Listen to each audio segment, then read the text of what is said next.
আমাদের প্রেমের কথা চ্যানেলটির সকল প্রকারের পাঠ গল্প দেখতে আমাদের চ্যানেলটি সাবস্ক্রাইব করে পাশে থাকা বেল আইকনে ক্লিক করুন। আসসালামু আলাইকুম। অনেকে কমেন্ট করে বলতেছেন তামিম ভাইয়ের ভয়েস কোথায়। তামিম ভাই হচ্ছে নায়ক আর শ্রেয়ান হচ্ছে এক্স বয়ফ্রেন্ড। এখন আপনারা যদি আমাদের পুরো গল্পটার সাথে না থাকেন তাহলে কিভাবে গল্প নিয়ে কাজ করব বলেন। সবার কাছে অনুরোধ, আমাদের সাথে থাকেন। প্রেমের কথা ছিলেন, নিরাশ করবে না আপনাদের। ধন্যবাদ। প্লিজ একটা চুমু খাবো, একটা।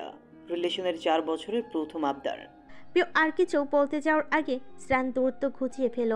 দীর্ঘ সময়ের আচ্ছিলেশের চুম্বনে প্রিয় যখন শ্বাস নেওয়ার তাগিদে সরে আসার চাহিদা দেখালো, শ্রানের অধর দংশন তখন গাঢ় হলো, অনুভূতিরা লাগামহীন। প্রিয়র হাত এতক্ষণ শ্রানের চুলে ছিল, শক্ত করে ধরা। হাতের গ্রিপ আরও শক্ত করে শ্রানের মাথা সরাতে চেষ্টা করলো। বিরক্ত হয়ে শ্রান চোখ মুখ কুচকে তাকালো।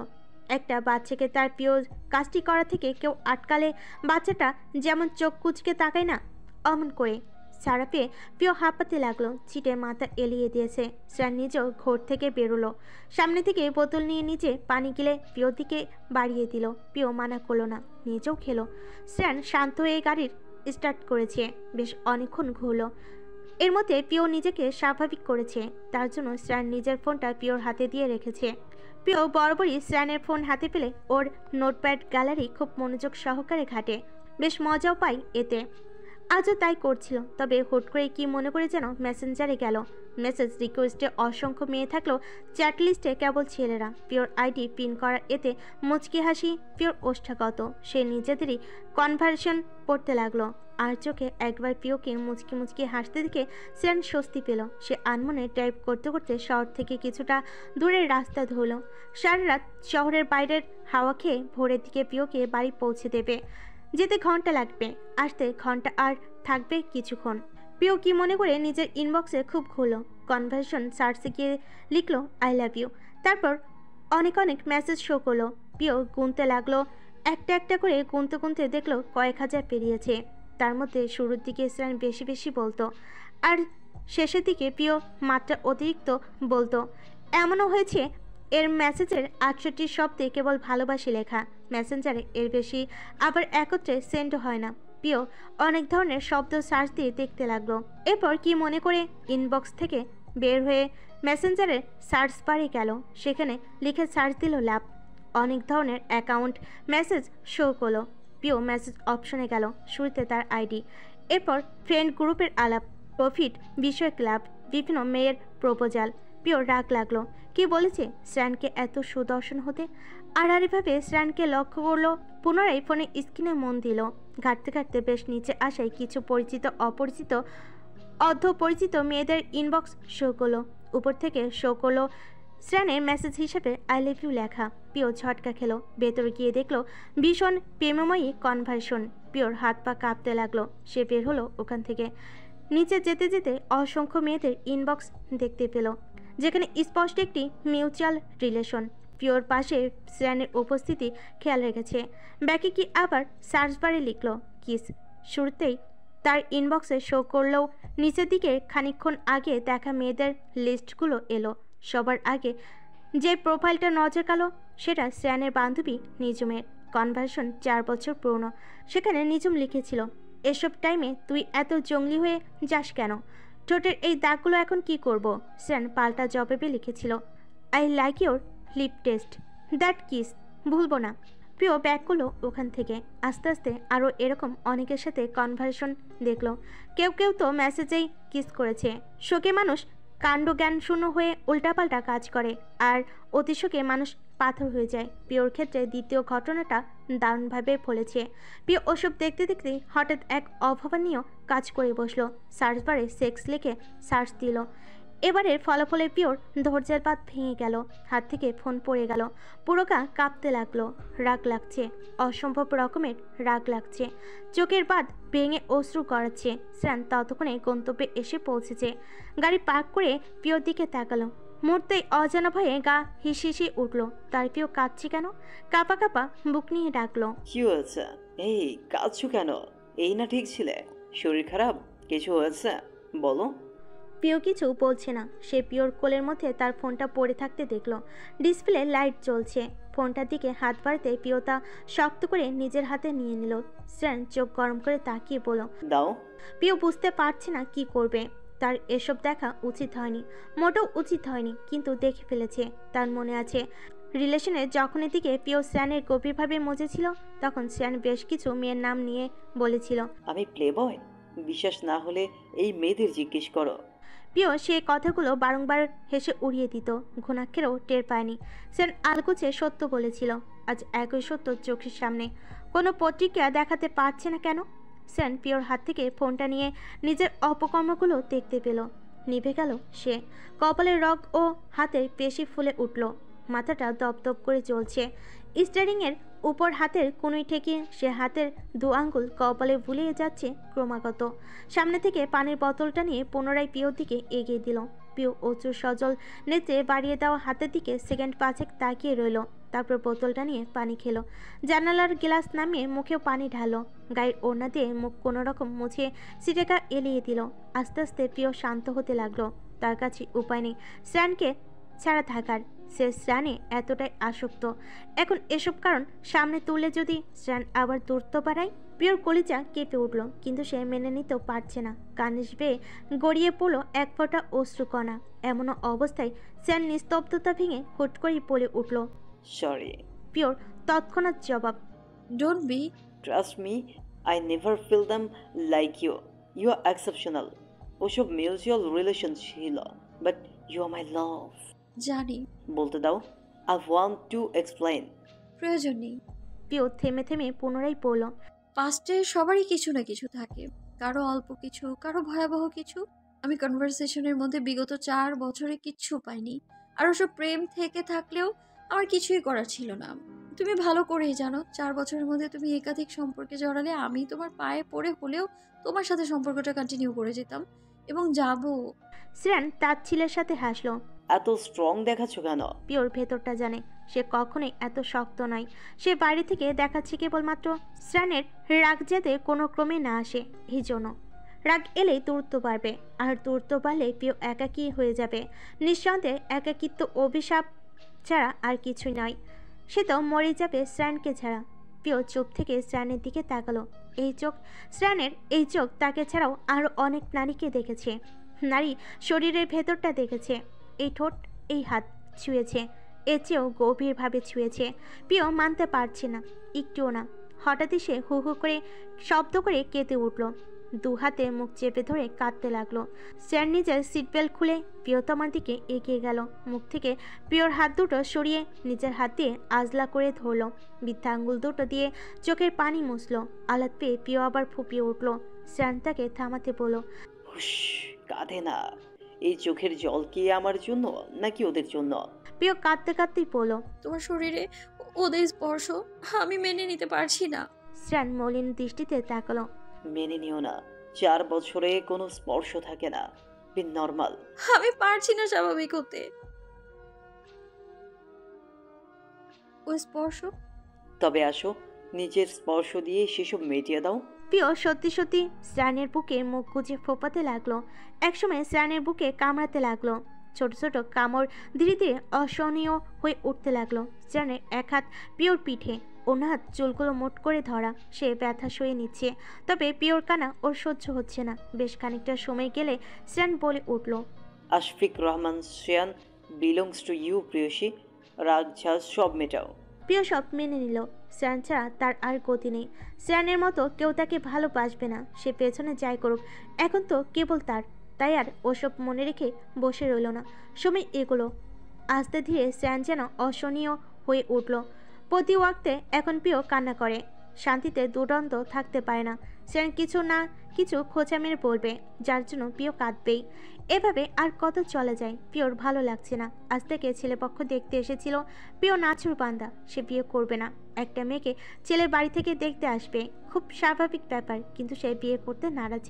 এ নিয়ে বাড়ি থেকে কম কথা শুনছে না। সে অবাক হয়ে তাকিয়ে থাকে। তার বাবা মা তো তার সাথে আগে এরকম ছিল না। হঠাৎ করে কিভাবে এমন হলো? হঠাৎ করে কিছুই হয়নি, সব কিছু ধীরে সুস্থে হয়েছে। প্রিয়তা টের পায়নি। পোহর অনার্স সেকেন্ড ইয়ারে পড়ে এখন। বেশ শক্ত মনোভাবের হয়েছে।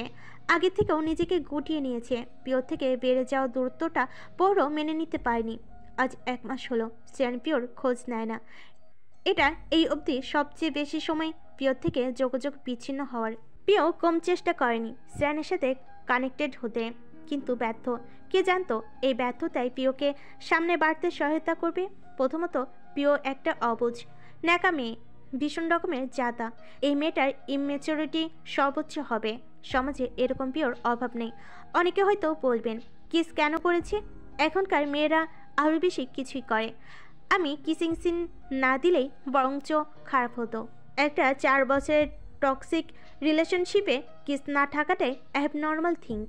দূরত্ব ভালোবাসা বাড়ায় নাকি ভুলগুলো ধরিয়ে দেয়? নিজেকে বুঝতে শেখায়। শ্রেয়ান তার লাইফে কী ছিল পিওর জানা নেই, তবে ভালোবাসা অবশ্যই ছিল না। এই 1 মাসে পিওর তা না বুঝলেও বুঝেছে অনেক কিছু। সে বুঝেছে সে একটা পাগলাটি সম্পর্কে জড়িয়েছে, এমন এক সম্পর্ক পাশাপাশি অস্বস্তি আর দূরত্বে হাঁসফাঁস। শ্রেয়ান তাকে নিয়ে খেলেছে বলা যায়, যেখানে মেয়েটার কোনো আবেগ থাকা যাবে না, কোনো রাগ থাকা যাবে না, ছেলেটাকে ছাড়া দ্বিতীয় কোনো মানুষ লাইফে থাকা যাবে না, নিজের ইচ্ছা থাকা যাবে না। সেটাকে আমি অন্তত সুস্থ সম্পর্ক বলে মনে করি না। এদিকে পিওর তো নিজেকে ভালোবাসার অনুমতিও নেই, শ্রেয়ান দেয়নি।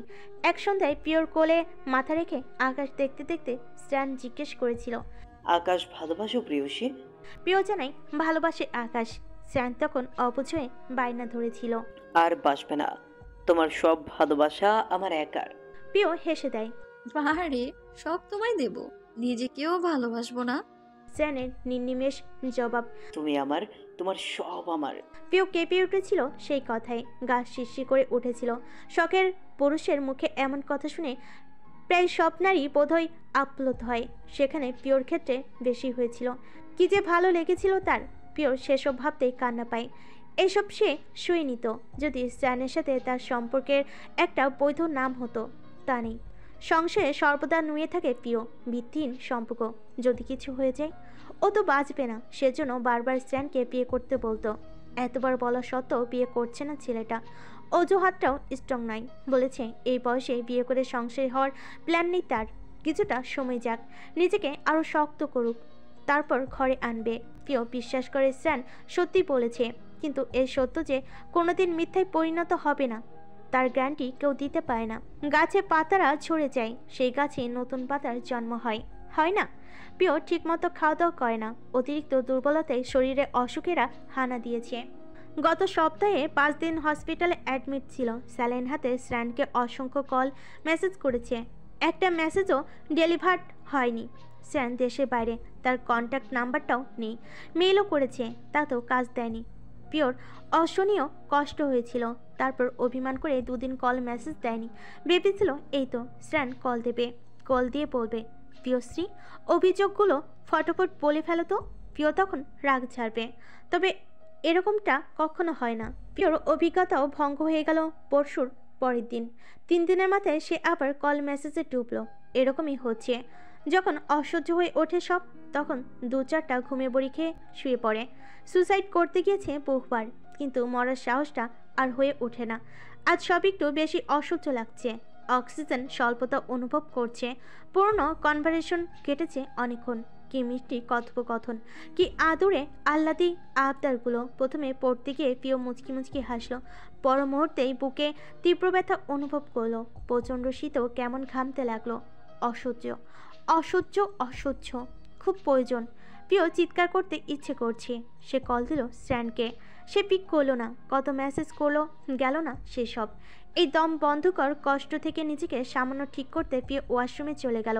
দীর্ঘ 2.5 ঘন্টা শাওয়ারের নিচে বসেছিল। উঠে চেঞ্জ করে এদিক ওদিক না তাকিয়ে তারপর সোজা প্রহরের রুমের দিকে চলে গেল।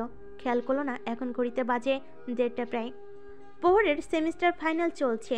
সে আয়াতের সাথে ভিডিও কলে থেকে পড়া বিষয়ক আলোচনা করছিল। আয়াত এখনও আগের মতোই দুষ্টামি করে, কিন্তু যখন প্রহর পড়ে তখন সে কোঅপারেট করে থাকে।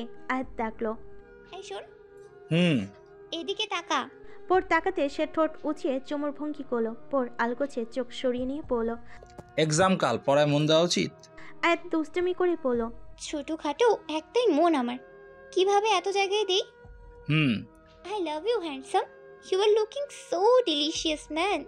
I want a taste. Call কাটবো? বিরক্ত হচ্ছিস বেবি? হোস না, তুই বই পড়তে থাক। পর বইয়ে মন দিল। মুচকি এসে আর ল্যাপটপটার সামনে টেবিলের উপর দুহাত রেখে তাতে ডান কাত হয়ে মাথা রাখলো, দৃষ্টি স্ক্রিনে। বিড়বিড় করে বলল, স্যার বই পড়ুন। ম্যাডাম তার স্যারকে পড়বে। এই মাঝে হঠাৎ দরজায় করাঘাতে পোর খানিকটা চমকে উঠল আর জিজ্ঞেস করলো, কি? পরে কথা বলছি। কল কেটে দিল তড়িতে। দরজা খুলে দেখলো পিও দাঁড়িয়ে আছে, চোখ দুটো ভীষণ লাল। অনেকদিন পর পিও ওর রুমে এলো। পর পিওর হাত ধরতে গিয়েও ধরলো না, নরম স্বরে শুধালো। কোনো সমস্যা আপু? পিও অসহায় চোখে তাকালো। সে চাহনিতে ছিল একরাশ মলিনতা। হঠাৎ খুব কান্না পেল ওর, ফুপিয়ে উঠল তৎক্ষণাৎ। আজ পেয়ে বাবা মা চলে আসতে পারে। পর পিওর হাত ধরে তৎক্ষণাৎ রুমের ভিতর নিয়ে এলো। দরজাটা চাপিয়ে দিয়ে পিওর সামনে দাঁড়ালো। পিও তখন বেডে পা ঝুলিয়ে বসে আছে, মুখে দুই হাত চেপে ডুকরে কাঁদছে। পোর বুকে হাত গুজে টান টান হয়ে দাঁড়ালো। অনেকটা সময় যাওয়ার পর যখন পিওর কান্না থামলো না, তখন সে বলে উঠল, দীর্ঘশ্বাস সুন্দর নয়। I think sharing is the better option. পিও দু হাতে মুখ মুছল, বেশ কবার শ্বাস টেনে বলল, কাল্পনিক জগৎ ছিল আমার। সেই ছোট্টটি থাকতে উপন্যাসের বই পড়তে পড়তে প্রেম ভালোবাসার প্রতি তুমুল ঝোঁক। আমি জানতাম প্রতিটা মানুষের জন্য একটা করে মানুষ বানানো হয়েছে। আমি তার অপেক্ষা করতে লাগলাম। আশ্চর্য বিষয়, আমি পেয়েও গেলাম। পিও থেমে থেমে আবার বলল, আমি পেয়েছি, তবে যাকে খুঁজেছি তাকে নয়। যাকে পেয়েছি তাকে পাওয়ার পর বুঝলাম আমি যার খোঁজে মরিয়াছিলাম সে নয়। আশফিক রহমান শ্রেয়ান। প্রেমে পড়েছিলাম জানিস। শুরুর একটা বছর আমার কেটেছে একটা কল্পরাজ্যে। বাস্তবের হাওয়া গায়ে লাগাইনি আমি। আমার ভাবনার এক ও একমাত্র বিষয়টা ছিল সে। আমার খেয়ালের শুরুটা তাকে ভেবেই হতো। আমার ভাবনার শেষে গিয়েও সে থাকতো। আমি তাকে ছাড়া কিচ্ছু দেখতে পেতাম না। ধীরে ধীরে কি যে হলো, আমার পরিবর্তন আমি ছাড়া সবাই দেখলো। তুই দেখলি, আব্বু আম্মু দেখলো, আমার বন্ধুরা দেখলো, আমি বাদে সবাই। জানিস, আমি পাগল হয়ে গিয়েছি। বছর কয়েক আগে সে বলেছিল, আমি তো আছি, তোমার সবকিছুর একচ্ছত্র অধিপত্য কেবল আমার। তা শুনে আমার ভেতরে সুখ প্রজাপতি উড়েছিল। ছোটবেলায় তোকে একটা খেলনা কিনে দিয়েছিলাম না, চাবিওয়ালা বানরের? নিজেকে আমার অমন লাগছে। সে যতবার চাবি ঘুরিয়েছে আমি ততটুকুই মনোরঞ্জন করেছি তার। তার সব কথা শুনতাম। ধীরে ধীরে সে আমাকে পাগল বানিয়ে ফেললো। সে তো নিষ্ঠুর, সব পারে সে, আমি পারি না। আমি তাকে ছাড়া এক দণ্ডও থাকতে পারি না। নিঃশ্বাস বন্ধ হয়ে আসে আমার।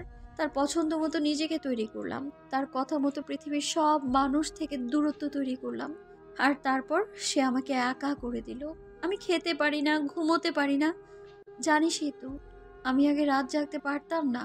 খুব ঘুম কাতরে ছিলাম। এ নিয়ে ওর কত রাগ। ওর সাথে জাগতে হবে আমার।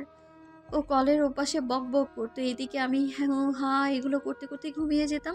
ভোরের দিকে ঘুম ভাঙতো যখন, কি যে খারাপ লাগতো। শুলে তো ঘুমিয়ে পড়ি। এরপর থেকে আমি লাইট অন করে বসে থাকতাম। আধ ঘন্টা পর পর মুখ ধুয়ে আসতাম। রাতে কি বৃষ্টিতে তো কফি খেতাম, তবু ঘুম আমার পিছু ছাড়তো না। আজও নেই। কি আশ্চর্য, আমার চোখে ঘুমও নেই। এত বছর বাদে আমি টের পেলাম আমি ওর প্রেমে পড়িনি, আমি ওর পাগলামোতে অভ্যস্ত ছিলাম। প্রেম তো মুছেই যায়। অভ্যেসগুলো ভয়ঙ্কর, তা মেরে দেয়। পিওর ভেজা আওয়াজ। মনের ভেতরে এত কথার একাংশ সে বলতে পেরেছে, বাকিগুলো বলতে চায়, কিন্তু ভালো লাগছে না তার। কান্না পেয়ে যাচ্ছে। সিক্ত চোখ দুটো মুছে নিল ভালো করে। মুছতে গিয়ে খেয়াল করলো ওর আবার কান্না পাচ্ছে, শ্বাসে টান উঠছে, হাঁপাচ্ছে। পর এক কদম এগিয়ে গিয়ে বোনের মাথায় হাত রাখলো। আলাদ পেয়ে পিওর ডুকরে কেঁদে উঠল। পর তাকে কাঁদতে দিল, মাথায় হাত বুলিয়ে দিতে দিতে কোমল স্বরে বলল, অ্যান্ড আই প্রমিস এটা তো ওর শেষ কান্না হবে। পিওর কান্না থামলো আধ ঘন্টা পর। সে ফোপাতে ফোপাতে বলল, আমি কি করতে পারি এখন? কোনো সলিউশন দিবি ভাই? প্রহর চুপ থাকলো কিছুটা, তারপর হাঁটু ভাঁজ করে পিয়ের সামনে বসে পড়ল। বাড়ি কি আওয়াজ তার। শুনবি আমার কথা? শুনবো। সব? সব না, সব শোনা উচিত না, যদি ভুল কিছু বলি। বিশ্বাস আছে তোর উপর। প্রহরের ভেতরটাই প্রশান্তি স্পন্দন বয়ে গেল। চোখে চোখ রেখে পড়ল, ওর সাথে আর কন্ট্যাক্ট রাখবি না। পিও আটকে উঠল। আমি পারবো না, আমার দম বন্ধ হয়ে আসে, আমি মরে যাব। কেউ কাউকে ছাড়া মরে না আপু। পিও অশ্রুসিক্ত নেত্রে তাকিয়ে রয়। এই কথাটা সেই অনেক আগেই বলেছিল। কথাটা ভুল নয়, বরঞ্চ পৃথিবীর সবচেয়ে বড় সত্য এটা। কেউ কাউকে ছাড়া মরে না, সবাই বেঁচে থাকে, কিন্তু আমরা সত্য মেনে নিতে পারি না। সত্য তেতো হয়, আমরা পছন্দ করি মধুর মিথ্যে। শুরুতে যখন স্ট্যান প্রিয়কে বলতো, প্রিয়শ্রী তোমাকে না পেলে মরে যাব, ট্রাস্ট মি, প্রিয়র গা কেঁপে উঠত অসহ্য ভালোবাসায়। এমনি এমনি না, প্রিয় জানে এর চেয়ে বড় মিথ্যা হয় না, তবুও তার ভালো লাগতো। ক্ষণিকের ভালো লাগেই ডুবে প্রিয় এক অসুস্থ ভালোবাসায় জড়িয়ে গেল। ভাবতে ভাবতে কেমন অদ্ভুত লাগছে। প্রিয় তাকালো প্রহরের দিকে, কানারত আওয়াজে বলল, আমি চেষ্টা করেছি খুব, আমি পারি না। পর ওর হাত ধরলো মুঠো করে, বয়সরা ঝুঁকিয়ে বলল, আমি হেল্প করব এবার, আমার আপু সব পারবে। আমার ওকে লাগবে হুশ, এখনো? এখনো। যে পুরুষটা প্রেয়সীর মান অভিমানের খোঁজ রাখে না, আমি তাকে কোনো জাতিরই প্রেমিক পুরুষ বলবো না, বড়জোর সে হতে পারে টক্সিক লাইফ পার্টনার। আমি পারি না ওকে ছাড়া কিছু ভাবতে। ও ছাড়া অন্য কাউকে আমি বিয়ে করব না, এটা তো অসম্ভব। গা গিন গিন করে ওঠে আমার। বিয়েই সলিউশন না, নিজেকে দেখ, নিজের মধ্যে বেঁচে থাক। সেই কথার মর্মত্ব প্রিয় ধরতে পেরেছিল তৎক্ষণাৎ। আশার আলো পেয়ে মুখটাও উজ্জ্বল হয়। প্রহরের মধ্যে একবারও হাসিনি, এবার অন্তত সামান্য মুচকি আসা উচিত ছিল। সে তার ধারের কাছেও গেল না, উঠে দাঁড়িয়ে ফোন বের করতে করতে বলল, একজন সাইকিয়াট্রিস্টের অ্যাপয়েন্টমেন্ট নিচ্ছি, পরশু রেডি থাকিস। প্রিয় তাকে জানালো। আব্বু আমাকে বলিস না। প্রয়োজন নেই জানানোর, আমি আমার বোনের জন্য এনাফ। আরও 21 দিন পর শ্রেয়ানের মেসেজ এলো। প্রিয় মেসেজগুলো সিনে অব্দি করলো না, ওপাশ থেকে আরও মেসেজ এলো না, ফেলে রেখে দিল। 1 দিন, 2 দিন, 3 দিন, চতুর্থ দিন আর না পেরে সিন করলো। প্রথম মেসেজ, ভালো আছো প্রিয়? শরীর ঠিকঠাক? দ্বিতীয় মেসেজ, সব ব্যস্ততা কাটিয়ে এবার বড়সড় ছুটি রেখেছে, চলো দূরে কোথাও ঘুরতে যাই। তৃতীয় মেসেজ, তোমাকে ছাড়া আর থাকতে পারি না, চলো তো কোথাও একটা, তুমি খুব সুন্দর প্রিয়, অনেক ভালোবাসে। শেষের ইঙ্গিতগুলো বুঝতে পেরে প্রিয়র অসহ্য রাগ লাগলো। রিপ্লাই করলো না ওটারও। বিকেলে আবার মেসেজ এলো। ঠিক আছো? প্রিয় লিখলো, ভুল থাকার কথা। তারা ছেলেটা এরকম তারা কথা শুনতে ভীষণ অনঅভ্যস্ত। সে কল লাগাই, তৎক্ষণাৎ প্রিয় কল কেটে দিয়ে বলে, মেসেজ করুন। আপনি আগে করছো, কল রিসিভ করো।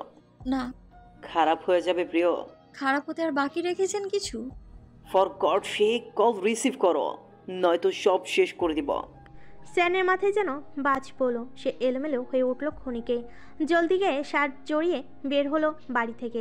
বেরোতে বেরোতে মেসেজ করলো, মিট করো। কেন? কেন আবার? আমি বলেছি তাই। প্রিয় মেসেজটা সিন করেও রিপ্লাই দিল না। স্যান নিজেকে শান্ত রাখার চেষ্টা করে বলল, প্রিয়সী, রাগ বেশিও আছে এবার, তাই না? রাগ ভাঙাচ্ছে, এসো। না। এতবার বলা লাগছে কেন? কথা বুঝতে পারছো না? তুমি কি চাইছো আমি রেগে যাই? কলে আসো। প্রিয় ফোন থেকে মেসেঞ্জার, ফেসবুক, ইনস্টাগ্রাম, হোয়াটসঅ্যাপ, ভাইবার সহ সব সোশ্যাল অ্যাপগুলো আনইনস্টল করে দিল। কন্ট্যাক্ট থেকেও ব্লক করে দিল। নয়তো স্ট্যানের আর কিছু মেসেজ এলে সে আর রিপ্লাই না দিয়ে পারবে না, আবার দুর্বল হয়ে পড়বে। এর চেয়ে ভালো হলো। ব্যাপারটাও বুঝতে স্ট্যানের সময় লাগবে অনেকটা, ততক্ষণে প্রিয় নিজেকে সামলে নিতে পারবে। এর মধ্যে ফোনে তার বড় খালার কল আসে। সে সময় নিয়ে রিসিভ করলো। ওপাশ থেকে জেসমিন বলল, হ্যালো। আসসালামু আলাইকুম খালামণি, ভালো আছো? ওয়ালাইকুম আসসালাম, ভালো আছি। তুই কেমন আছিস? ভালো আছি। তোর আমার হাঁটুর ব্যথা কমেছে? হ্যাঁ, কিছুটা। দুলাভাই কেমন আছে? হ্যাঁ, ভালো আছে আব্বু। প্রহরের অবস্থা কি?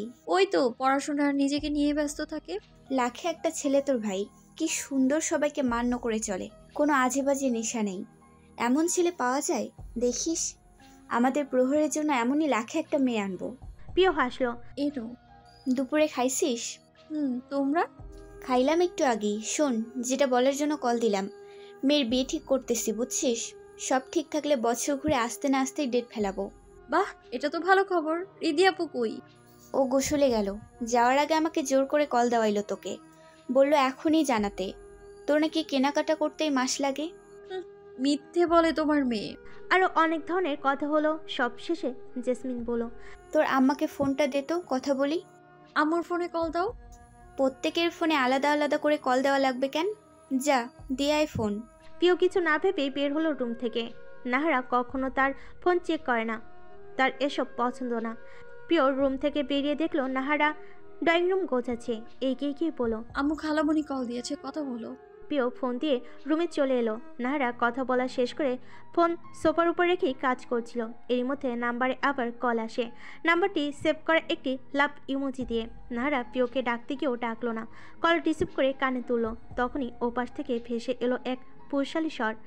আমার এই নাম্বারটার কথা ভুলে গেছিলে নাকি? এত জ্বালাচ্ছ কেন সোনা? বাসার নিচে এসে দাঁড়িয়ে আছি, জলদি আসো তো। আজ সারাদিন আমার সাথে ঘুরবে। খুব মিস করেছি কদিন তোমায়, খুব ভালোবাসি জান। নাহারা জিজ্ঞেস করলো, কে? ওপাশে ক্ষণকাল কোনো আওয়াজ এলো না। কিছুটা সময় কাটতেই স্ট্যান বলল, প্রিয়র ফোন আপনার কাছে? কে আপনি? আমি ওর মা। ও আচ্ছা আন্টি, আমি ওর ফ্রেন্ড, ওর কাছে ফোনটা দিন। একটু আগে যেসব কথা বলছিলে ওসব ফ্রেন্ডরা বলে? তাহলে জিজ্ঞেস করছেন কেন আমি কে? বুঝে নিন কি লাগে ওর। আর হ্যাঁ, বিনা পারমিশনে অন্য কারো কল রিসিভ করাটা ব্যাড ম্যানার্স আন্টি। ও কোথায়? ওকে ফোন দিন। চুপ বেয়াদব, তোমার থেকে ম্যানার শিখবো? তো আপনার জন্যই তাহলে মেয়েটা সকাল থেকে এরকম ঘুরছে, বুঝলাম। দেখুন আন্টি, মেয়ে আপনার অ্যাডাল্ট, সে নিচের বোঝ বোঝে, তার কান ভাঙানো বন্ধ করুন। তুমি বাড়াবাড়ি করছো। উফ, ভালো লাগছে না আন্টি। 2 দিন পর তো মেয়ে দিয়েই দিবেন, তার আগে এমন বাংলা সিরিয়ালের শাশুড়িদের মতো করছেন কেন? মরে গেলেও তোমার কাছে মেয়ে দেব না। এইটুকু সময়ে তোমার শিক্ষা যথেষ্ট অবজার্ভ করে ফেলেছি। যেই ছেলে বড়দের সম্মান দিতে জানে না, সেই ছেলে আমার মেয়েকে কেমন সম্মান করবে আমার বোঝা শেষ। এমন ছেলের কাছে মেয়ে দেব না। আপনি দিতে বাধ্য। যদি না দেন তবে হয়তো আপনার মেয়ে উড়াল দিয়ে আমার কাছে চলে আসবে, নয়তো মরে যাবে। এর চেয়ে ওর গলা টিপে আমি ওকে মেরে ফেলবো। আন্টি সাবধান। আমার মেয়েকে আমি বিষ খাইয়ে মেরে ফেলবো, তাও তোমার হাতে দেব না।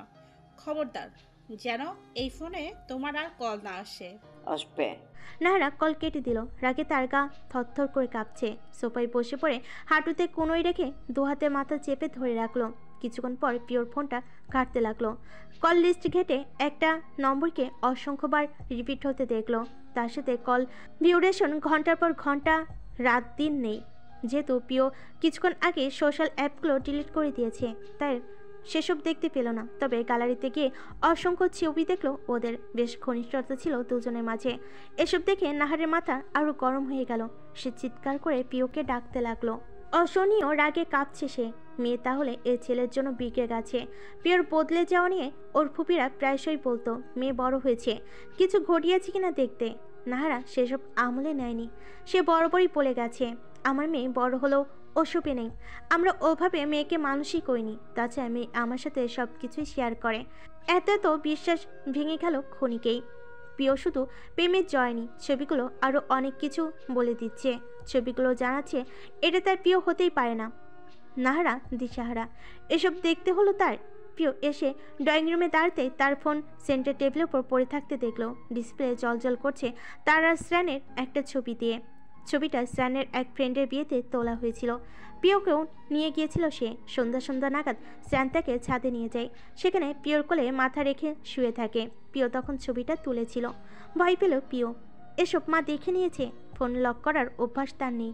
অন্তত গ্যালারির ছবিগুলো হাইড রাখতো। তাছাড়া পর সব ছবি কনভার্সন ডিলিট করতে বলেছিল। প্রিয় পায়নি। স্মৃতি হত্যার মতো কাজ প্রিয় দ্বারা সম্ভব হয়নি। কিন্তু এটাই যে এখন কাল হয়ে দাঁড়ালো। প্রিয়র উপস্থিতি অনুভব করে নাহার বেগম উঠে ওর মুখোমুখি দাঁড়ালো। অবিচল গলায় জিজ্ঞেস করলো, এগুলো সত্যি? প্রিয় কথা বলছে না। সে আশঙ্কনীয় হয়ে এদিক ওদিক তাকাচ্ছে। আসলে কি বলবে? মিথ্যে না, ওসব মিথ্যা বলে লাভ নেই। কেননা ছবিগুলো স্পষ্ট জানান দিচ্ছে এগুলো সত্যি। আবার হ্যাঁ, ও প্রিয় বলতে পারছে না, কেননা সম্পর্কটা নড়বড়ে, দূরত্ব অসীম, মধ্যবিত্ত দেওয়াল আকাশ সম, যোগাযোগ ছিন্নতা, 54 দিনের এক হওয়ার সম্ভাবনা ক্ষীণ। নাহার ধমকে উঠল। উত্তর চাইছি আমি। প্রিয় কেঁপে উঠল, স্বীকারোক্তিও দিল। পরক্ষণে নিজেকে এক্সপ্লেন করার তাগিদে বলে উঠল, কিন্তু মা। নাহারা সেই কিন্তুকে পরোয়া না করে পুনরায় শুধালো, কয়দিনের সম্পর্ক? 4.5। কম্পনরত আওয়াজটি থেমে গেল। আর কিছু বলতে পারল না। শক্ত হাতের একটা থাপ্পড়ে সে খুব জোরে পিওর ডান গালে এসে পড়ল। ঝুঁকে পড়ল পা দিকে। ব্যাপারটা বোঝার আগেই নাহারের উত্তেজিত আওয়াজে শুনতে পেল, জানোয়ারের বাচ্চা, পেলে পুষে বড় করছি এসবের জন্য? পিও মানতে পারছে না এখনো এসব তার সাথে হচ্ছে। খানিকক্ষণ আগেও সব স্বাভাবিক ছিল, অথচ এখন এসব কি হচ্ছে? চুপ থেকে অবাক হয়ে মায়ের দিকে তাকালো। নাহারের রাগ কোমরেই বাড়ছে। একটা থাপ্পড় দিয়ে সে শান্তি পেল না। দুই হাতে এলোমেলোভাবে মারতে লাগলো পিওকে। পিও কান্না করতেও ভুলে গেছে। গায়ে একটা আঘাত বেশ সুচালোভাবে লাগছে। দুর্বল শরীর তার, সামান্যতেই ব্যথা পায়। সেখানে এক নাগারে এত মার সইতে পারছে না। পা ভেঙে আসে। মেঝেতে বসে পড়তে সে আওয়াজ দিয়ে ওঠে, মা লাগছে, ছেড়ে দাও মা। উদ্ভ্রান্তের মতো মারতে মারতে নাহার বলে, শরীরের আগুন এত বেশি হয়েছে, আগেই বলে দিতিস, খাইয়ে পড়িয়ে জানোয়ার পালতাম না। বিয়ে করতে চাস না এর জন্য? এত সাহস পেলি কই তুই? কে দিল তোকে? কি ভাবছিস বড় হয়ে গেছিস, শ্যানা হয়ে গেছিস, যা ইচ্ছা করতে পারবি? নির্লজ্জ মেয়ে। নাহারা নিজের রুমে গেল। সেলাই মেশিনের পাশে বেশ বড়সড় একটা কাঠের স্কেল ছিল। সেটা তুলে ফিরে এসে পিওকে মেঝেতে এলোমেলোভাবে বসে কাঁদতে দেখলো। দরজায় বাদ ভাঙলো। সেই স্কেল দিয়ে মেয়েকে ইচ্ছে মতো মারতে লাগলো। পর ছাদে ছিল সে সময়, তাছাড়া বাড়িতে আপাতত আর কেউ নেই। পিও আর পারছে না মার নিতে। সে অসংখ্যবার বলতে চাইলো এখন আর শ্রেয়ানের সাথে তার কন্ট্যাক্ট নেই, কিন্তু নাহারা শুনল না।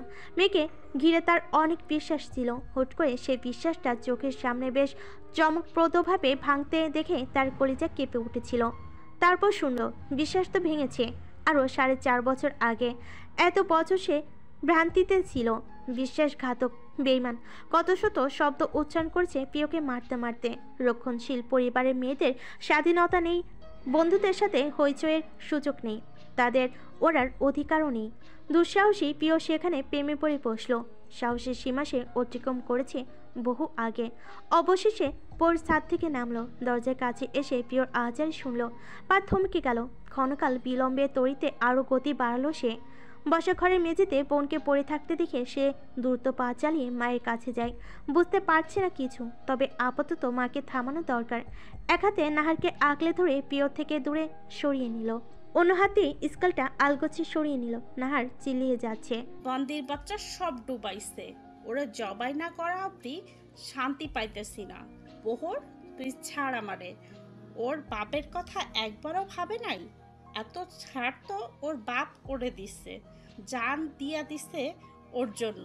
সারা দিন ক্লান্তি শেষে রাতে ঘুমানোর আগে প্রতিদিন নিয়ম করে জিজ্ঞেস করে ছেলে মেয়ের কি কি লাগবে। এত কষ্ট করে মানুষটা, তাও মুখে হাসি রেখে বলে আমার ছেলে মেয়ে কষ্ট না হইলেই হইল। একবার জানলে মানুষটা বাঁচবে। মাথার ঘাম পায়ে ফেলে ওর বাপ ওর চাহিদা পূরণ করে, আর ওর বিনিময় এই দিল। নিমক হারাম, আমি সহ্য করতে পারতেছি না ওরে। কম খাটি ওর জন্য? কম? সারাদিন এক মুহূর্তে বসি না, কিছু চাওয়ার আগেই এনে দিই। পরীক্ষার সময় ওর রাত জাগতে হয় যাতে কোনো সমস্যা না হয়। কিছু খাইতে ইচ্ছা করলে আমারে বলতে পারে, তাই পাশাপাশি আমিও রাত জাগি। ফজরের অক্ত থেকে রাত অবধি ওর 5 মাস খাটি।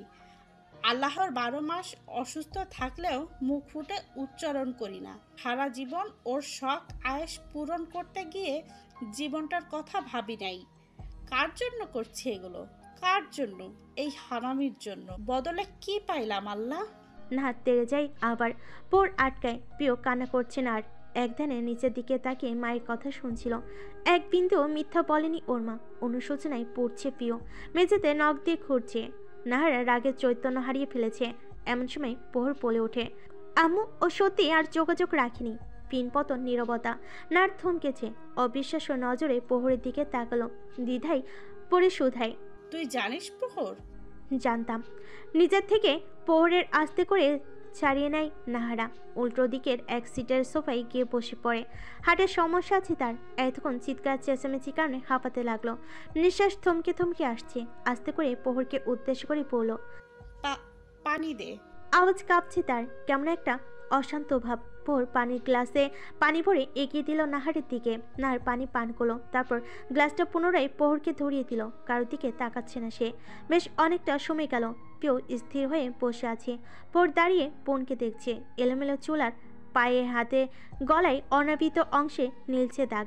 সেই সাথে ঠোঁটের কোনায় রক্ত। সব মিলে বিধ্বস্ত পিও নিস্তব্ধ হয়ে বসে আছে। সব কিছু যখন থমকে আছে, নাহারা হুট করে প্রহরকে আবার বলল, ওকে আমার সামনে থেকে চলে যেতে বল। আমি এতক্ষণ যেসব বলছি সেসব ভুলে যেতে বল। আমি বলছি আমি নিঃস্বার্থভাবে ওর সুখ আহ্লাদ দেখছি। ব্যাপারটা ভুল। নিঃস্বার্থভাবে হলে আমি ওকে এখন মারতে পারতাম না। আমি এখানে সবার আগে আমার নিজের স্বার্থটাই দেখছি। একটা মা সব সময় চায় তার সন্তান আদর্শবান হবে। আশেপাশে মানুষজন সেই মাকে উদ্দেশ্য করে বলবে, এনার সন্তানেরা এনার গর্ব। এত সুন্দরভাবে সন্তান মানুষ করতে পেরেছেন ইনি। ছেলে মেয়ে দুটোই চাঁদের টুকরা। গর্বে তখন বুকটা ফুলে উঠবে সেই মায়ের। আমারও সেই চাওয়া ছিল। এতকাল সবাই যখন আমাকে বলতো তোমার মেয়ের আচরণ স্বভাব সবার পছন্দ, আমার অহংকার হতো মেয়েকে নিয়ে। আমি ভেবেছিলাম আমি ওকে মানুষ করতে পেরেছি, ওকে সৎ চরিত্রের অধিকার বানিয়েছি। আজকালকার ছেলে মেয়েদের থেকে আমার ছেলেমেয়েরা ভিন্ন। আমার ছেলে নেশা করে না, অযথা আড্ডা দেয় না, মেয়েলি কাণ্ড নেই। কি সুন্দর মেয়েটাও অমন। আমার কি সুখ লাগতো। মা হিসেবে আমার সাকসেস সবাইকে তাক লাগিয়ে দিত। সবাই বলতো আমি একজন সার্থক মা। নাহারা থামল। তার গলা অত্যন্ত স্বাভাবিক, অবিচল কণ্ঠ, তার আওয়াজে কোমলতা। সে আবার বলল, কিন্তু ভুল, আমি পারিনি। আমার দ্বারা কিচ্ছু হয়নি। নিজের ব্যর্থতা সহ্য করতে পারতেছি না আমি বলেই ওকে মারলাম। আমি অবশ্যই একজন স্বার্থপর, নিজেরটা সবার আগে বুঝছি। যাই হোক। আমু থামো। প্রহরের কথায় নাহারা মলিন হাসলো। ওর দিকে তাকালো একবার। প্রহর দেখলো মায়ের চোখে জল। সে জল চোখের সাথে লেগে আছে। সে এখন জানে মায়েদের চোখ চলচল করলেও অশ্রু করে না। স্বাভাবিকভাবে এই জল নিচে নামবে না।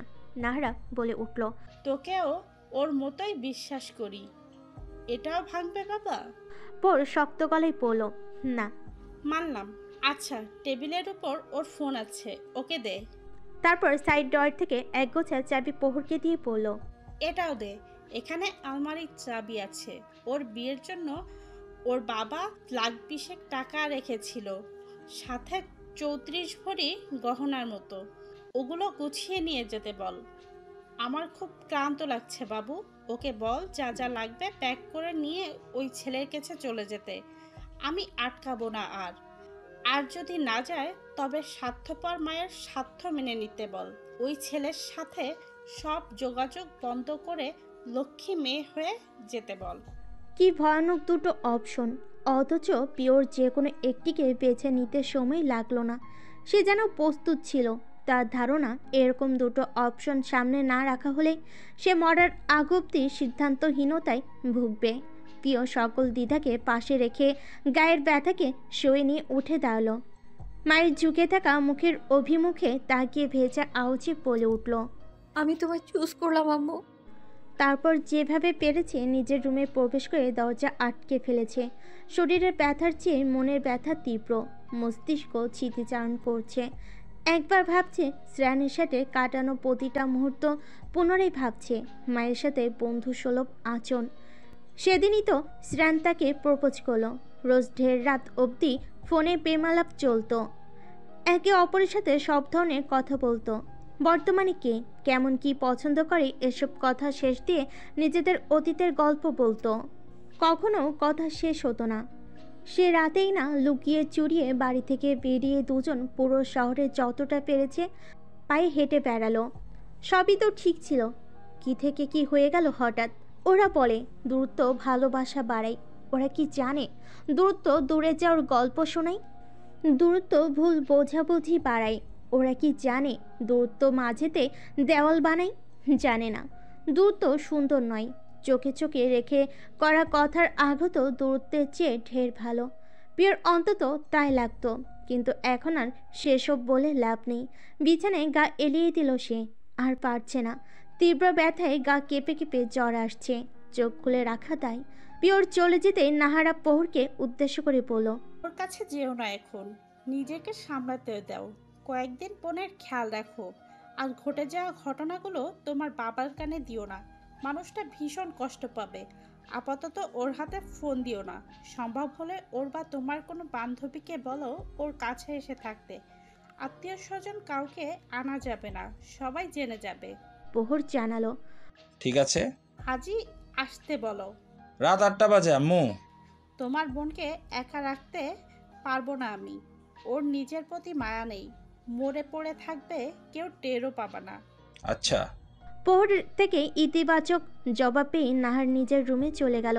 দরজা বন্ধ করে এতক্ষণে শক্ত খোলস ভেঙে পড়ল, নুয়ে পড়ল তার ভেতরের সত্তা।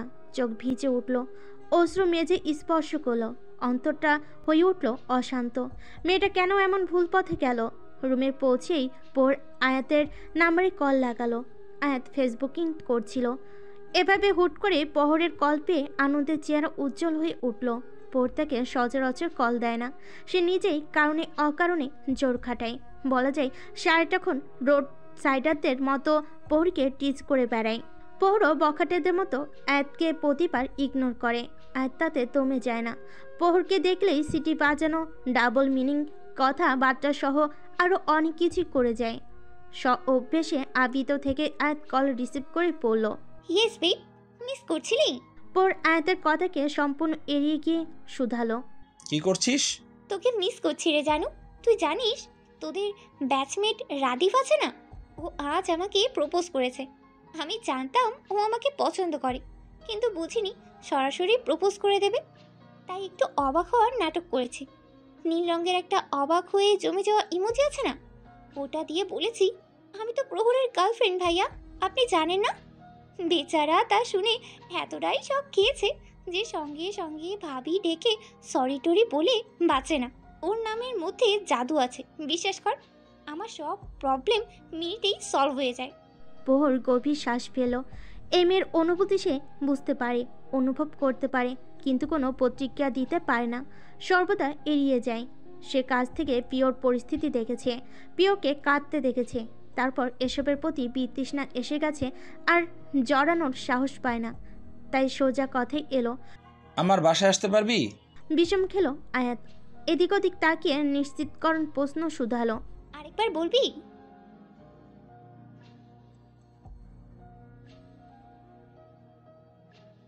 আয়াতের মাথাটা এখনই একটা দুষ্টামি আইডিয়া নিয়ে লাফাচ্ছিল।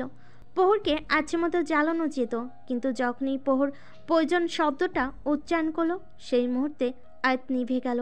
নরম স্বরে জিজ্ঞেস করলো, কোনো সমস্যা? হুম। কবে আসতে হবে? আজ। কিছুটা থেমে আবারও জিজ্ঞেস করলো, পারবি? বাড়ি থেকে আসতে দেবে? দেবে, আসছি। 1 সপ্তাহের প্যাকিং করে আসিস। ওকে। এমন সুযোগে আয়াতের খুশিতে নাচতে ইচ্ছে করছে।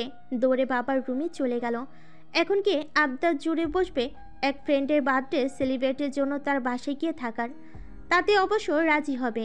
পরে না হয় কিছু একটা বলে আরও কয়েকদিনেরটা ম্যানেজ করা যাবে। যাক, পরেরটা পরে দেখা যাবে। প্রিয় শ্রেয়ানের সাথে আর কন্ট্যাক্ট করেনি, কিন্তু শ্রেয়ানও পিছুও ছাড়েনি। 3 দিন ধরে গাড়ি নিয়ে সময় অসময়ে বেলকনির সামনে রাস্তায় এসে 3বার করে হর্ন বাজিয়ে যায়। প্রিয় থমকে যায়, সে নিজেকে আটকাতে হিমশিম খায়, খুব কষ্ট হয় তার। আয়াতে সে যথাসম্ভব প্রিয়র কাছাকাছি থাকার চেষ্টা করেছে, সবসময় প্রিয়কে ভালো রাখার চেষ্টা করেছে। সে কথার ছলে সারাক্ষণ প্রিয়কে হাসাতে চায়, কিন্তু প্রিয় উদাসী হয়ে থাকে, হাসে না। সে খুব লক্ষ্য করেছে ইদানিং প্রিয় কান্না করে না, কি যেন ভাবতে থাকে। তারপর হুটহাট চমকে ওঠে। তখন আয়াত অবাক হয়ে তাকিয়ে থাকে। বারান্দায় বসে বসে বই পড়ছিল প্রিয়, আর ঠিক তার সামনে দোলনাটিতে দোল খেতে খেতে ফোন টিপছে। এরই মধ্যে আবারও সেই 3বারের হর্নটা বাজতে লাগলো। প্রিয় জমে গেল, তার নজর বিক্ষিপ্ত, শ্বাস এলোমেলো। ব্যাপারটা আয়াত লক্ষ্য করলো। সেই গাড়িটা চলে গেল। আরও 15 মিনিট পর প্রিয় স্বাভাবিক হলো। পরিস্থিতি অনুকূলে আসতেই আয়াত প্রিয়কে বলে উঠল, আপু, কোনো সমস্যা? প্রিয় ডানে বায়ে মাথা নেড়ে নেতিবাচক প্রকাশ করলো। আয়াত দম ফেলে বলতে লাগলো, কিছু কথা বলতে চাই, বলবো? প্রিয় প্রশ্নাত্মক চোখে তাকায় ওর দিকে। আয়াত হেসে হেসে বলে, জীবন কখনো কারোর জন্য থেমে থাকে না। সবচেয়ে সত্য একটি কথা, সবচেয়ে ভুলে যাওয়ার একটি কথা, মানো তো? মলিন আওয়াজে প্রিয় বলল, মানি। মুভ অন করছো না কেন? আমি আসলে বুঝতে পারছি না কি হচ্ছে, কি করব সেটা কিভাবে বুঝি আমি, বলো। ডিটেলসে বলো তো। সম্পর্কটা একদিনের নয়, 4.5 বছরেরও বেশি। পরিচয়ের শুরু থেকে ধরতে গেলে 5 বছর পেরিয়েছে। একটা মানুষের সাথে আমার এতটা সময় জড়িয়ে থাকাটা আমি রেশ কাটাতে পারছি না। চোখ বন্ধ করলেও মনে হচ্ছে এই তো কালই ওর সাথে কথা হয়েছে, মনে হচ্ছে এই তো কালই সব ঠিক ছিল, কালই আমি শেষ রাত অবধি বকবক করলাম ওর সাথে। তারপর চোখ খুলতে দেখি আমার সাজানো দুনিয়ার সব কিছু এলোমেলো। সেদিনই না সব ঠিকঠাক ছিল। আমি না আসলে মানতে পারছি না কিভাবে কি হলো, আমি সব ভুলতে পারছি না। প্রিয় এইটুকু বলে থামলো, চোখ বন্ধ করে চেয়ারের পেছনে ঝুঁকলো, মাথা গিয়ে ঠেকলো দেওয়ালে, মিনমিনি স্বরে পুনরায় বলল, ওর ভালোবাসা ছিল চোরাবালির ন্যায়। যতক্ষণ আমি স্বাভাবিক ছিলাম ততক্ষণ আমি এর ভয়াবহতা অনুভব করতে পারিনি। যেই আমি উঠে পড়ার চেষ্টা করতে লাগলাম, অমনি চোরাবালি আমায় আঁকড়ে ধরে ভেতরের দিকে টানতে লাগলো। মৃত্যু ছাড়া না আর উপায় পাচ্ছি না আমি। এদিকে আমি সুইসাইড করার মতো সাহসীও নেই। মৃত্যুতে আমার প্রচুর ভয়। আমি দিক বিদিক শূন্য হয়ে তাকিয়ে আছি। শান্তি প্রয়োজন, আল্লাহ আমার মৃত্যু দিক।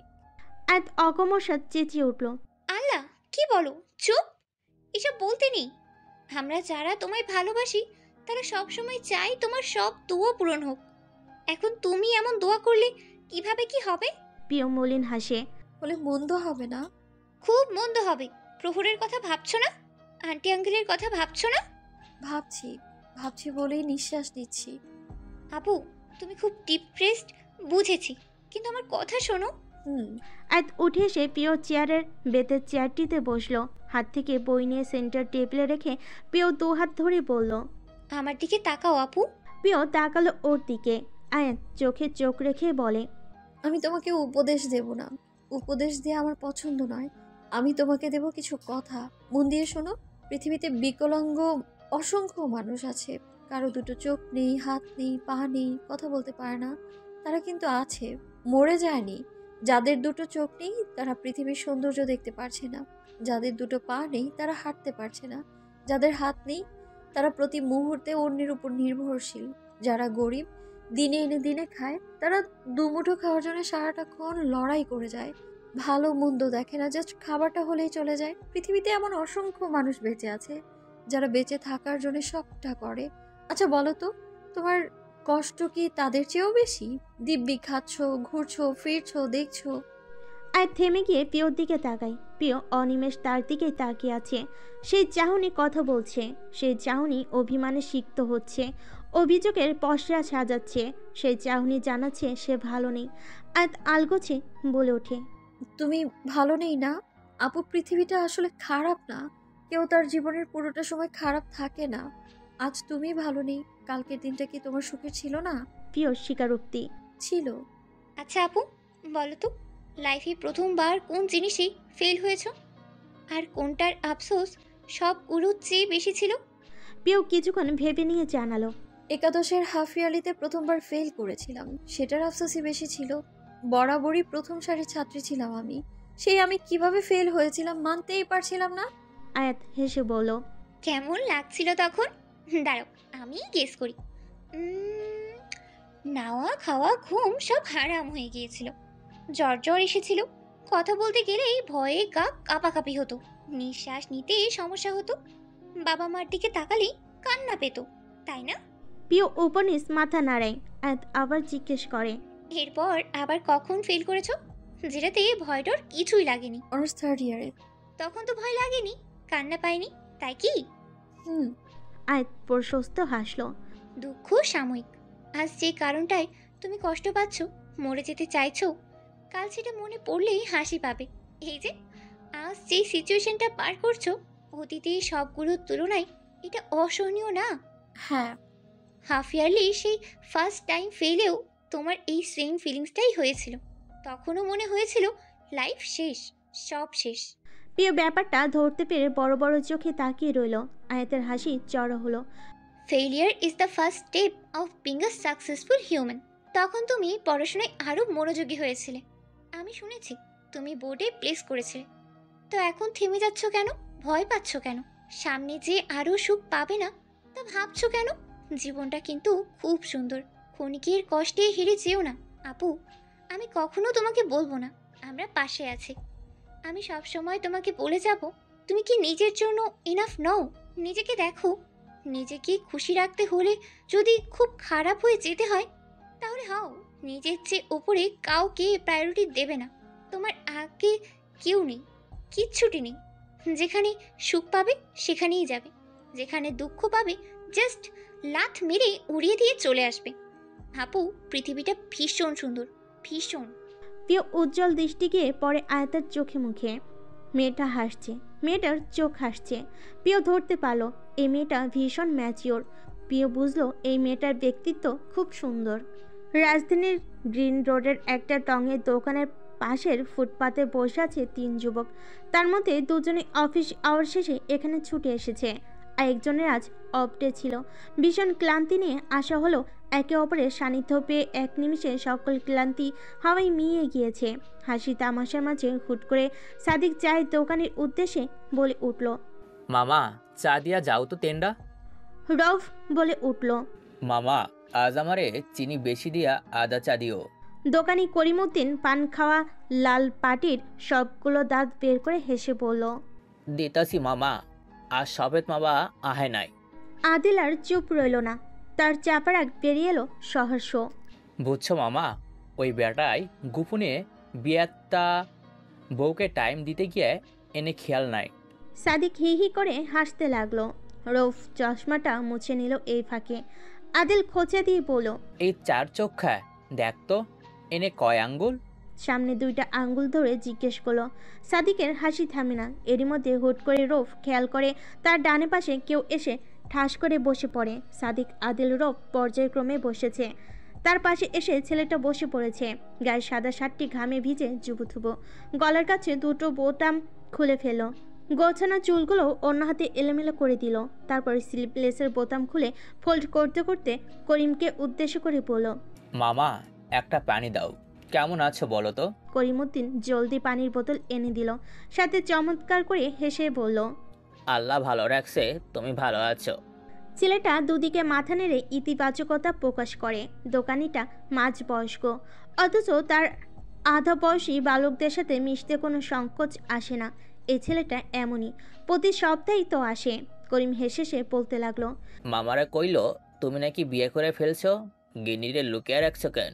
ছেলেটা ভ্যাপাচাকা খেয়ে বন্ধুদের দিকে তাকায়। তারা 3 জনই তার দিকে তাকিয়েছিল। একে নিজেদের দিকে তাকাতে দেখে সকলে একত্রে ডান দিক থেকে মাথাটা বায়ে কাত করে দৃষ্টি স্থির করলো বাঁ দিকের অদূরে। এত নাটক দেখে ছেলেটা অতিষ্ঠ ভঙ্গিমায় মাথা নাড়ে। ভার্সিটি লাইফ শেষে সবাই যে যার মতো ব্যস্ত হয়ে পড়লো। এই সার্কেলটা অন্যরকম। প্রতি সপ্তাহের এই নির্দিষ্ট দিনটিতে সকলের সন্ধ্যা থেকে ঢের রাত অবধি করিমের চায়ের দোকানের সামনে বসে আড্ডা দেয়। বরাবরের মতোই আজ সেই বড় আকাঙ্ক্ষিত সাপ্তাহিক দিনটি। কথার মাঝেই হুট করে সাদিক বিরক্ত হয়ে জিজ্ঞেস করে, ভাই তোরে কি অন্য কোনো রঙের দেখার সৌভাগ্য আমাদের জন্ম হইব না? মানত করা লাগবো। এক পায়ে খাড়ায় 1 হাত উঁচু কইরা জয় বাবা শামসুরউদ্দিন। পোলাডারে মাথায় থন সাদা রঙের ভূত নামায় দিন। জপা লাগবো ক। বাকি 2 জনের থেকে সঙ্গে সঙ্গে ভেসে এলো সহমত ভাই প্রতিধ্বনি। সাদা শার্ট পরিহিত ভীষণ অগোছালো বালকটি তখন হাসে। হাসতে হাসতে বলে, সাদা শুদ্ধতার প্রতীক, সাদা শুভ্রতার রং। আমার এই রঙের নেশাই জীবনে কাটবে না। ভীষণ রাগে আদিল জিজ্ঞেস করেই বসে, তোর বউরে কি বিধবা বানাইয়া বিয়া করবি? সে আরও হাসে। আর আপত্তি না থাকলে অবশ্যই। দীর্ঘদিন নিজেকে রুমবন্দি করে ফেলেও আজ প্রয়োজনের তাগিদে ক্যাম্পাসে ছুটে যেতে হচ্ছে পিওর। আকাশের অবস্থাটা ভালো না। কাঠফাটা রোদের মধ্যেও পশ্চিমে আধার। হুট করেই বৃষ্টি নামার সম্ভাবনা। অসম্ভব বিরক্তি নিয়ে প্রিয় গাড়ি থেকে ক্যাম্পাসের ঠিক সামনে নেমে ভেতরের দিকে হাঁটা দিল। হঠাৎ করেই যেন স্ট্যান এসে তার সামনে দাঁড়িয়ে পড়ল। প্রিয়র আগে হিতহিত জ্ঞানশূন্য হয়ে পড়ল। রাগ প্রকাশ করতে পারল না। স্ট্যানের অবস্থা শোচনীয়। স্বাস্থ্যের চরম অবনতি হয়েছে। চোখের নিচে 1 ইঞ্চি পুরো কালো দাগ জমেছে। দাড়ি কাটে না অনেকদিন। প্রিয় একবার পাশ কাটিয়ে চলে যেতে চাইল, গেল না। অগোচরে 2বার শ্বাস টেনে নিজেকে স্বাভাবিক করে ফেলে শুধালো, এই অবস্থা কেন? তুমি বুঝতে পারছো না? এইভাবে কেউ যোগাযোগ বন্ধ করে? পাগল তুমি? স্ট্যানের কণ্ঠ অত্যন্ত চাপা, তবুও তাদের রাগের বহিঃপ্রকাশ ঘটছে। আলগোছে হাসল প্রিয়। যাক, রাগটা কমেনি এখনো। স্বভাববশত, অভ্যেসবশত, সবার ঊর্ধ্বে গিয়ে অধিকার বশত স্ট্যান প্রিয়র হাত ধরে বলল, একটা ক্যাফেতে বসে কথা বলি। রাঘব সব ছাড়ো, নেক্সট মান্থে বিয়ে করব। তোমাকে আমি বিয়ে করব না শ্রেয়ান। প্রিয় সাবধানে নিজের হাতটা শ্রেয়ানের থেকে ছাড়িয়ে নিল। শ্রেয়ান স্তব্ধপণে দাঁড়িয়ে গেল, কথাটা মানতে পারছে না। এভাবে কিভাবে মেয়েটা এই কথা বলে ফেল? এতটাই ঠুনকো হয়ে গেছে সে। কয়দিন আগেও না বিয়ের জন্য কান্নাকাটি করে নাও খাওয়া ভুলে শরীর খারাপ করে ফেল। সেই মেয়েটা আজ এত সাবলীলভাবে এই কঠিন কথাটা বলল কিভাবে? শ্রেয়ান মনে করলো সে ভুল শুনছে। পর মুহূর্তে বাস্তবতা বুঝে গিয়ে হেসে জিজ্ঞেস করলো, রাগের মাথায় মানুষ অনেক কথাই বলে, সেগুলোকে আমল নেওয়ার চেয়ে বোকামো আর হয় না প্রেসে। চলো বসে কথা বলে। শ্রেয়ান আবারও হাত ধরতে গেলে প্রিয় তাকে আটকায়। চলো। শ্রেয়ান আর ঘাটল না। পাশে একটা কফি শপ আছে, ওখানে গিয়ে বসলো। প্রিয় ফোনে স্ক্রিন অন করে টাইম দেখলো, তারপর সোজা শ্রেয়ানের চোখে চোখ রেখে বলল, আমার হাতে 8 ঘন্টা আছে, তোমাকে 25 মিনিট দিলাম, বলো। শ্রেয়ান অবাক হয়ে বলল, সময় জ্ঞানহীন মেয়েটা সময়ের এত হিসাব করছে কেন? মেয়েটার বুঝ হয়েছে। আচ্ছা শুনি তবে, ম্যাডামের কি কি কুবুদ্ধি উদয় হলো? সময় অপচয় করছো শ্রেয়ান, যা বলার বলে ফেলো। শ্রেয়ান খেয়াল করলো যে মেয়েটা তার চোখের দিকে তাকাতে লজ্জায় দ্বিধায় মরে যেত, সেই মেয়েটা পুরোটা কথা শ্রেয়ানের চোখে চোখ রেখে বলছে কদিন আগে অভিমানে আপনি সম্বোধনে এসেছিল, এখন যেন সেই কণ্ঠে অভিমানটা আর নেই, তুমি করে বলছে যেন সব স্বাভাবিক। কি আশ্চর্য, অভিমানটাও নেই। প্রেমের মূল নীতিতে অভিমান থাকা তো বাধ্যতামূলক। 2-3টা মাস আগেও তো এই প্রিয় বারে বারে লজ্জায় রেঙে যেত, ক্ষণে ক্ষণে চোখ ছলছল করত অভিমানে, ঠোঁটের ভাঁজে ছিল কত শত অভিযোগ। অথচ আজ কিছুই নেই, কিচ্ছু না। শ্রেয়ানের চোখ যায় প্রিয়র ঠোঁটের দিকে, গলা শুকিয়ে আছে, মাথায় আসে উল্টাপাল্টা অসংখ্য ভাবনা। প্রেমিকা সে, তাকে নিয়ে এসব ভাবনা আসা অত্যন্ত স্বাভাবিক, কিন্তু বিষয়টা প্রিয় স্বাভাবিকভাবে নিতে পারল না। গা গুলিয়ে উঠল, ঠোঁট ছুঁয়ে গেল তার ছেলের হাসি, খুবই সামান্যভাবে। শ্রেয়ান তা লক্ষ্য করল কি হয়তো করেছে বলে তৎক্ষণাৎ দৃষ্টি এসে স্থির হলো প্রিয়র চোখের বাদামি রঙের আই বলে। সে দেখতে পেল প্রিয়র চোখ দুটো নিজের লক্ষ্য পরিবর্তন করে অন্যদিকে তাকিয়েছে। আনমনেই দীর্ঘশ্বাস ছাড়ল শ্রেয়ান। সব কিছু হাত থেকে বেরিয়ে যাচ্ছে প্রায়। এভাবে চলবে কি করে? এরকম তো সে চায়নি। সে প্রিয়কে চেয়েছে, সবভাবে প্রিয়কে চেয়েছে, আর কত বছর পর বিয়েও করে নিত। কিন্তু মেয়েটা এখনই এত জ্বালাচ্ছে, তাই বাধ্য হয়ে 1 মাসের মাথাতেই বিয়ে করে নেব। সে প্রিয়কে অসম্ভব ভালোবাসে। প্রিয় কফির কাপটিতে চুমুক দিয়ে বলল, 15 মিনিট আছে। শ্রেয়ান ভোরকে উঠল, প্রিয়র দিকে তাকিয়ে বলল, কেমন আছো সোনা? ভালো আছি। আমাকে জিজ্ঞেস করবে না? স্বার্থপররা ভালো থাকে শ্রেয়ান, তুমিও ভালো আছো। আমি স্বার্থপর? শ্রেয়ানের কণ্ঠে প্রচণ্ড বিস্ময়। এমন কোনো কথা সে প্রিয়র মুখ থেকে শুনবে বলে কখনোই আশা করেনি। সে তড়িঘড়ি করে টেবিলের উপর ফেলে রাখা প্রিয়র হাতটা মুঠোয় নিয়ে বলল, এক্সট্রিমলি সরি সোনা, ব্যস্ততা অনেক বাজে জিনিস, আমি আর এসবের অভিযোগ আসতে দেব না। প্রিয় ভুরুকুচকে নিজের হাতের দিকে তাকালো, তারপর শ্রেয়ানের দিকে তাকালো, অন্য হাত দিয়ে শ্রেয়ানের হাতটা সরিয়ে দিল, ঠিক উচ্ছিষ্টের ন্যায়। এতে শ্রেয়ানের আত্মসম্মানে আঘাত লাগলো। চাপা আওয়াজে খানিকটা গর্জে উঠল, বেশি আহ্লাদ করছি বলে যা ইচ্ছে বলবে আমি তোষামতি করব? এর কোনোটাই ভেবো না। এতক্ষণ যা করলে, এতদিন যা করলে, সব মেনে নিয়েছে। আমি অনুতপ্ত হয়েছি, আমি সরি অবধি বলেছি। এখন কি তুমি চাইছো আমি তোমার পায়ে পড়ি? এত তেমা কিসের? প্রিয় তরিতে হেসে উঠল, শব্দ করে হাসতে লাগলো। আশেপাশে মানুষজন মাথা ঘুরিয়ে একবার ওকে দেখে পুনরায় নিজ কাজে মন দিল। বাক্যতায় দেখা গেলে বোঝা যায় প্রিয় কোনো যোগ শুনে হাসছে, অথচ সেই হাসির ভেতরে গল্পটা শ্রেয়ান ধরতে পারল। আশ্চর্যের বিষয়, শ্রেয়ানের গায়ে কাটা দিয়ে উঠল। প্রিয় হাসি থামাতে সময় নিল না, মুখভাব অত্যন্ত স্বাভাবিক, নরম কণ্ঠে বলল, এই তোমার অনুতপ্ততা? শ্রেয়ান ভীত সন্ত্রস্ত হয়ে বলল, সরি সোনা। ঠিক কোন ভুলের জন্য ক্ষমা করব তোমায় বলতে পারো? আসলে আমার রাগটা একটু বেশি, জানোই তো। তুমি তো লক্ষ্মী মেয়ে, একটু মানিয়ে নিলেই সব হবে। আমাদের সুখের নীড় হবে, ছোট্ট একটা দুজনের ঘর হবে, ভাগাভাগি সংসার হবে। প্রিয়শ্রী। প্রিয় চোখে হেসে বলল, কিচ্ছু হবে না শ্রেয়ান। এরকম কেন করছো? নতুন কাউকে পেয়েছো প্রিয়সী? মাথা গরম হয়ে যাচ্ছে সোনা, প্লিজ আমাকে আর ঘাটিও না। আমি তোমায় বিয়ে করতে পারবো না শ্রেয়ান। রিজন কি? তুমি। শ্রেয়ান অবাক হয়ে তাকিয়ে থাকে। প্রিয় তা দেখে বলল, ঠিক কোন ভুলের জন্য আমি তোমায় ক্ষমা করতে পারবো বলতে পারো তুমি? আমাকে রোজ কাঁদানোর জন্য, আমাকে খেলনা বানিয়ে খেলার জন্য, আমার থেকে আমার পরিবারের দূরত্ব বাড়ানোর জন্য, আমার বন্ধুত্ব বিচ্ছেদের জন্য, আমাকে একা করে দেওয়ার জন্য, আমার থেকে আমার নিজস্বতা কেড়ে নেওয়ার জন্য, আমাকে প্রচণ্ডভাবে তোমার উপর নির্ভরশীল বানিয়ে দেওয়ার জন্য, নাকি আমাকে আমাকে মৃত্যু যন্ত্রণা চেনানোর জন্য? বলো না, ঠিক কোন ভুলের জন্য মাফ করবো আমি তোমায়? পিওর আওয়াজ ক্ষণিকের জন্য কেঁপে উঠল। সে নিজেকে সামলে নিয়েছে, তাকিয়ে রয়েছে শ্রেয়ানের মুখপানে। সব শুনে শ্রেয়ানের অবিচল আওয়াজ, আমি তোমাকে চাই। যেন সে এসবে বিন্দুমাত্র অনুতপ্ত নয়। প্রিয় হাসল। যাও, এই একটা কথার জন্য এইসব কিছু মাফ করে দিলাম। শ্রেয়ানের চোখ জল জল করে উঠল বহু আকাঙ্ক্ষিত কিছু এক ঝটকায় পেয়ে যাওয়ার জন্য। খুশি হয়ে যখনই কিছু বলতে যাবে তার আগে প্রিয় আবারও বলে ওঠে, শ্রেয়ান, মনে আছে বিগত 2.5 বছরে এই অবধি রেগে গিয়ে তুমি 4 বার আমায় থাপ্পড় মেরেছ? আমি সেই সবের যন্ত্রণা ভুলেছি, কিন্তু সেই অবিশ্বাস্য মুহূর্তগুলো ভুলতে পারিনি। আমি আশ্চর্য হয়ে যেতাম, মানতেই চাইতাম না। তুমি আমাকে মারতে পারো, সরি টু সে, বাট তুমি রেগে গেলে জানোয়ার হয়ে যাও শ্রেয়ান। কথাগুলো শ্রেয়ানের মস্তিষ্কে আঘাত করলো বাজেভাবে। মাথা ব্যথা শুরু হয়ে যাচ্ছে। মেয়েটি সব বলছে কেন? কি সমস্যা তার? কি চাই? প্রিয় শ্রেয়ানের চোখের দৃষ্টি বুঝে ফেলল, বলল, তুমি যতবার ক্ষমা চাইবে ততবারই না হয় আমি আপোষে আসবো। এরপর একদিন তুমি রাগের বশে আমায় খুন করে বসলে। ছি, এসব বলো না। আমি কখনো এসব ভাবতে পারবো না প্রিয়। তোমাকে খুন করব ভাবার আগে আমার মৃত্যু হোক। শ্রেয়ানকে থামিয়ে প্রিয় বলল, হ্যাঁ আমি বলছি শোনো। শ্রেয়ান থামলো। প্রিয় বলতে লাগলো, তোমার রাগ মারাত্মক শ্রেয়ান, আমি ভয় পাই। রেগে গেলে তুমি মানুষ দেখো না, পরিবেশ দেখো না। থাপ্পড় মারতে পেরেছো, গায়ে মারতে কতক্ষণ? আর এভাবে চললে কখন রেগে গিয়ে আমার নিঃশ্বাস বন্ধ করে দিবে তুমি নিজেও টের পাবে না। তুমি বুঝতেই পারবে না তুমি খুন করেছো। তোমার মধ্যে তুমি থাকো না তখন শ্রেয়ান।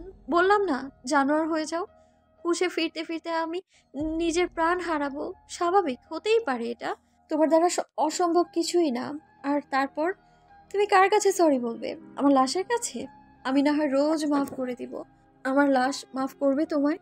প্রিয়র পুরো কথা শুনে শ্রেয়ান হতবাক হয়ে এলো। বিশ্বাস করতে চাইল না এটাই সেই প্রিয় যাকে সে 3 মাস আগেও দেখেছিল।